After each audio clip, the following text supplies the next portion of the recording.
dia. Pessoal, Donato do esquema aqui falando. Vou ensinar para vocês como sair carregado da mineração de gesso no posto de leite 24250 sem judiar do bruto. Estou aqui com o bruto carregado aqui 20 toneladas, bastante torque, redução batida. Daqui a pouco eu vou começar a subir, vocês vão ver o rombo da turbina. Estou aqui ainda com 15 mil quilos. Não é brincadeira não, que o cara tem que ser doido para topar um serviço desse. Grava frouxa aqui no Sobral. Daqui a pouco vocês podem observar o acesso aí. O negócio aqui não é brincadeira não. Daqui a pouco vamos começar a subir. Vocês vão ver o ronco do bruto aí na turbina. Mineradora Lagoa dos Gregórios.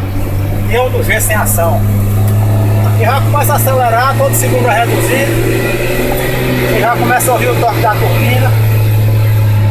Daqui a pouco eu vou transferir de caixa. Tem que ganhar mais força. Tem que ter bastante calma. Se o traseiro estancar, só engatar a resinha que ele desce devagarzinho igual a primeira. Você já pode observar, a subida não é brincadeira não. A subida é bruta.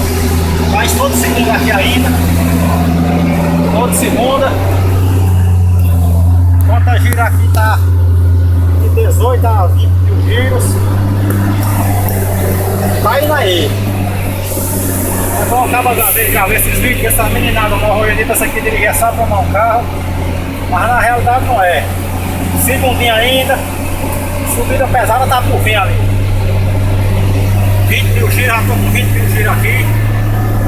Ó, vou começar a subir. Tá de segundinha, não precisa frear o carro. A mudança de marcha aqui, ó. Ó. Agora aqui é só segurar em 2.500 giros.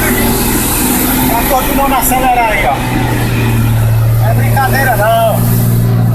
Você já pode observar que a bicha tá jogando poeira aí atrás. Tá vendo aí? O negócio aqui é cabuloso. Não é pra qualquer um não. Olha o rombo da bicha aí, ó. Posto de leite, 24250. Esse é bom.